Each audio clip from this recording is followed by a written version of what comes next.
Pokemon Go sebenarnya bukan tentang menangkap Pokemon. Itu tentang sesuatu yang jauh lebih gelap, yaitu memetakan dunia nyata.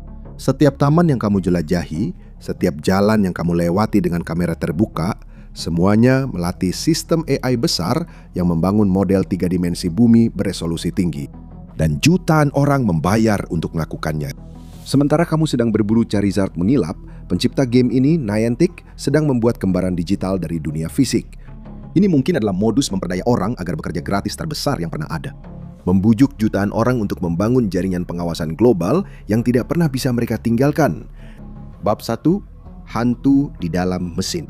Pada tahun 2024, Niantic membuat pengumuman besar.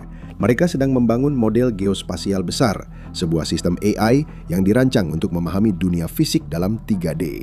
Sistem ini tidak hanya akan mengenali lokasi, tetapi juga menganalisis dan menghubungkannya. Kemudian, sistem ini akan memetakan jutaan tempat di dunia nyata ke dalam satu jaringan besar yang dapat dibaca mesin. Ini terjadi tepat saat perlombaan senjata AI meledap setelah OpenAI menjadi salah satu perusahaan teknologi paling kuat. Tiba-tiba, semua orang ingin terlibat, bahkan perusahaan video game. Tapi bukan apa yang memicu kecurigaan, melainkan bagaimana caranya. Perusahaan tersebut mengungkapkan bahwa mereka telah melatih lebih dari 50 juta jaringan saraf berdasarkan 30 miliar gambar yang diambil dari dunia di sekitar mereka. Semua gambar itu diambil dari data yang dikontribusikan oleh pemain langsung dari Pokemon Go. Tidak masalah, meskipun para pemain sudah tidak aktif selama bertahun-tahun, akun mereka masih tetap ada. Mereka masih ada di platform, dan setiap pemindaian lokasi yang pernah mereka kirimkan terus ditambahkan ke jaringan. Para pengguna mungkin pernah mempertimbangkan untuk menghapus akun mereka, tapi gagasan untuk meninggalkan satu EV itu pasti membuat hati mereka hancur. Tapi setidaknya data mereka akan aman kan? Ya, tidak juga. Data tersebut sudah dimasukkan ke dalam model geospasial besar, membantu model itu membuat peta dunia di sekitarnya. Dan seperti LLM lainnya, sulit untuk menghapus data apapun dari LGM. Anggap saja seperti menyusun puzzle. Begitu satu keping diambil, puzzle itu tidak lengkap lagi. Model tersebut memang tidak bisa melupakan satu data yang diberikan oleh pemain tertentu.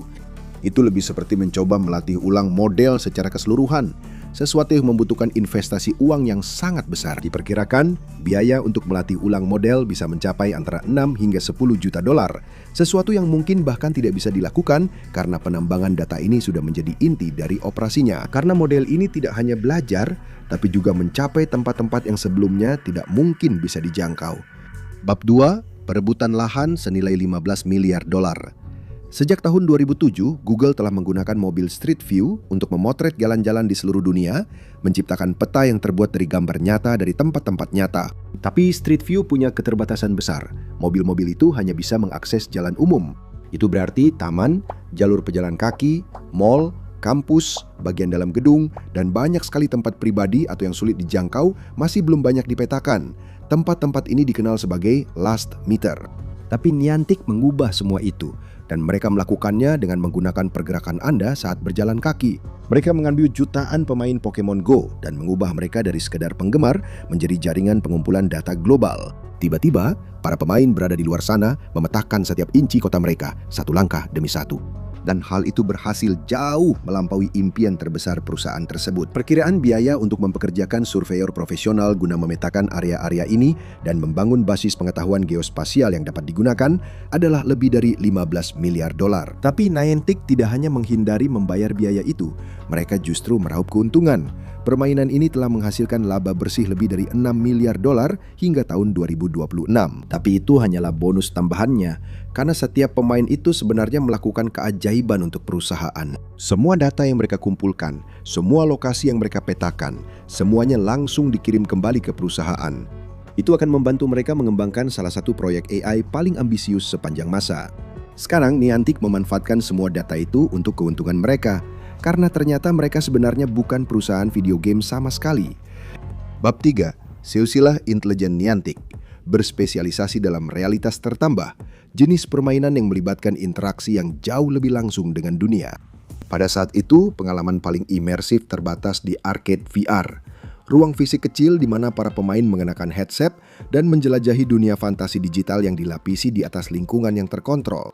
Tapi Niantic menginginkan sesuatu yang jauh lebih besar. Mereka ingin menambahkan lapisan digital ke dunia Anda. Game realitas tertambah pertama dari perusahaan ini adalah Ingress, dan itu membuktikan bahwa Niantic memiliki kemampuan untuk bersaing di bidang baru ini. Bukti konsep itu membantu mereka mendapatkan lisensi Pokemon dari Nintendo.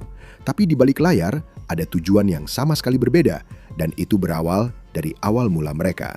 Pendiri Niantic, John Hanke, sebenarnya memulai di bidang yang sama sekali berbeda. Dia dikenal karena mendirikan perusahaan Keyhole, sebuah perusahaan pemetaan digital awal yang didirikan pada tahun 2001. Hanke mendapatkan pendanaan untuk perusahaannya melalui In-Q-Tel, cabang modal Ventura CIA, dan teknologinya dengan cepat menarik perhatian di Silicon Valley. Dan kemudian Google masuk dan mengakuisisi Keyhole pada tahun 2004. Perusahaan itu akhirnya menjadi Google Earth. Menggunakan teknologi citra satelit Keyhole untuk membuat representasi 3D dari planet ini, yang kemudian menjadi fondasi bagi sistem pemetaan yang lebih presisi yang dikembangkan Google untuk Street View. Akhirnya, Hanke menggabungkan dua hasratnya. Niantic dibentuk sebagai startup internal di dalam Google pada tahun 2010 sebelum menjadi perusahaan independen. Niantic mendapatkan investasi besar dari Google, Nintendo, dan perusahaan Pokemon untuk proyek terbesarnya sejauh ini. Dan dengan memanfaatkan pengetahuan mendalam Hanke tentang pemetaan geografis, mereka menciptakan jenis pengalaman bermain game yang baru. Siapapun yang pernah memainkan game online gratis pasti tahu, selalu ada syarat-syarat tertentu yang menyertainya. Kamu mengunduh game dan memainkannya secara gratis, tapi kemudian game itu mulai meminta uang darimu. Game premium seperti ini bertahan dari mikrotransaksi, dan beberapa dolar di sana-sini bisa jadi banyak.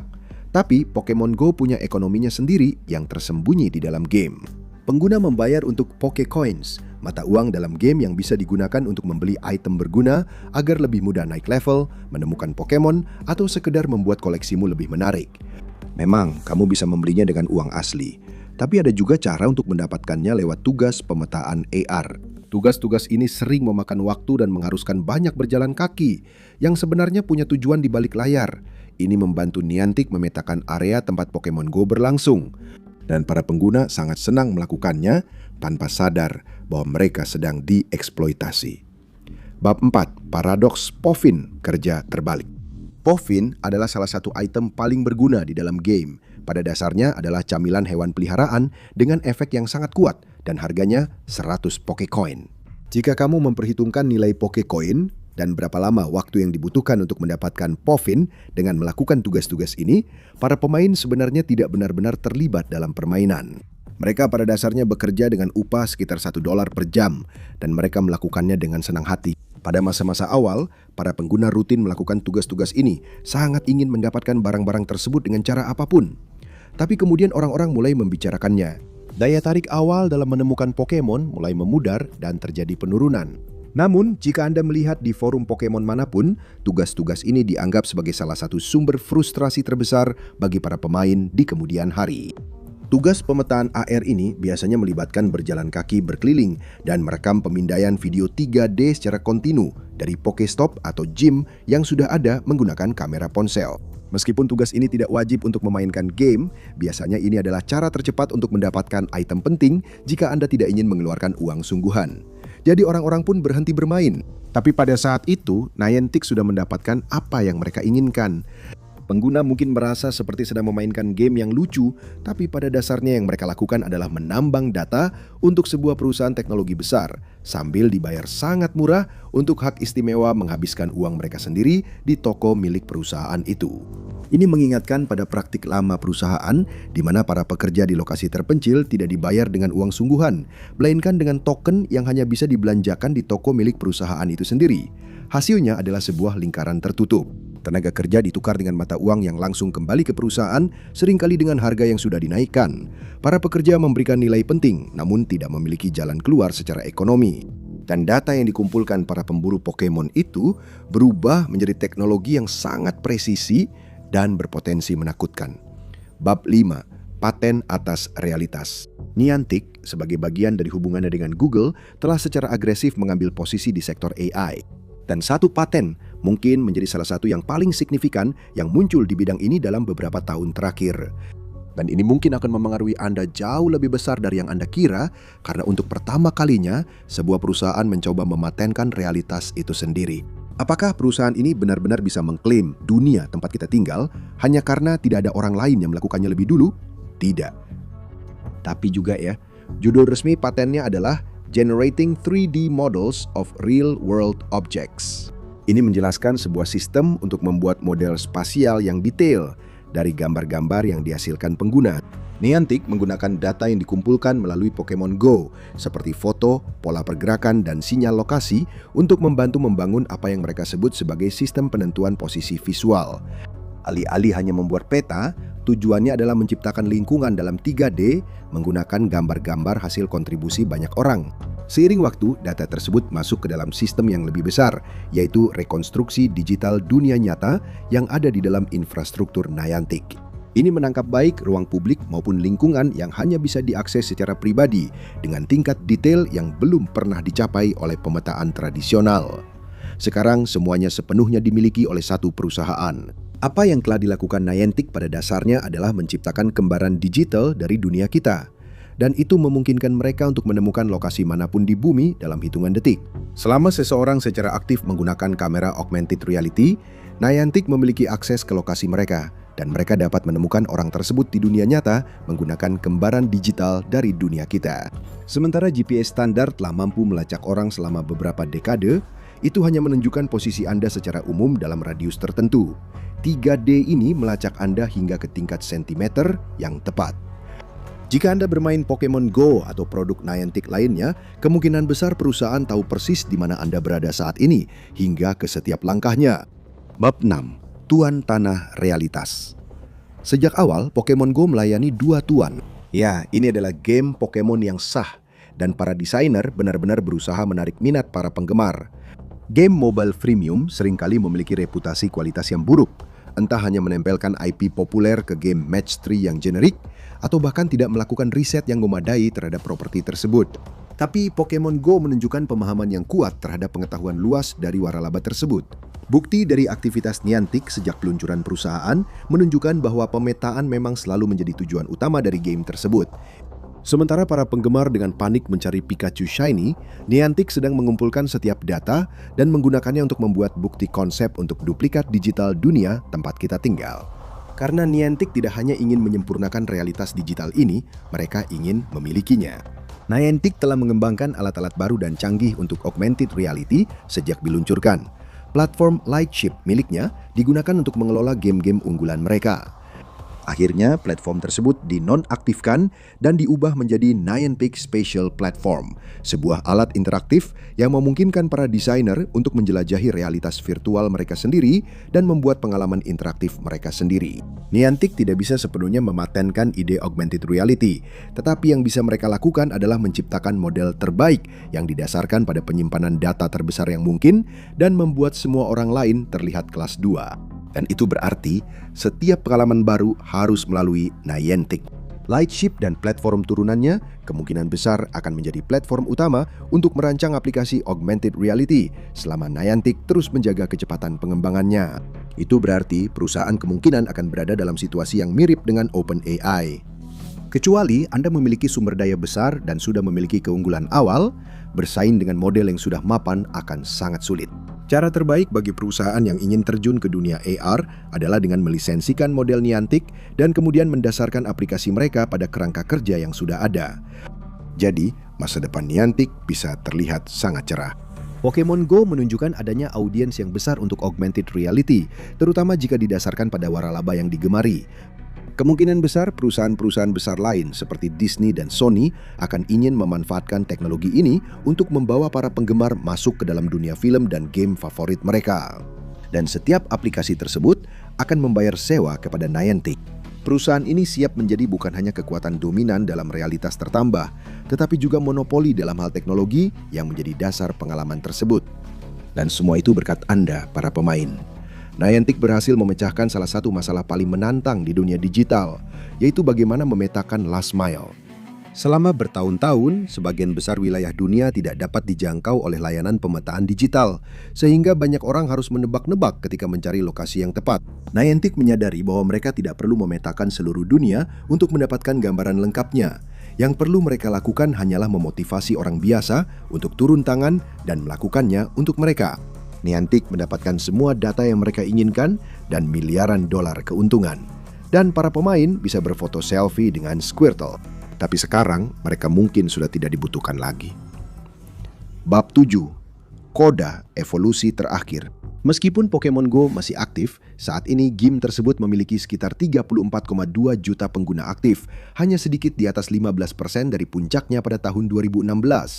Namun game tersebut sudah lama melewati masa jayanya, dan Niantic semakin fokus memanfaatkan data yang telah mereka kumpulkan untuk memfasilitasi kontrak-kontrak baru. Banyak dari kesepakatan tersebut hanya akan digunakan untuk game dan aplikasi lain yang memanfaatkan dunia digital yang telah dibangun oleh para pengguna untuk mereka.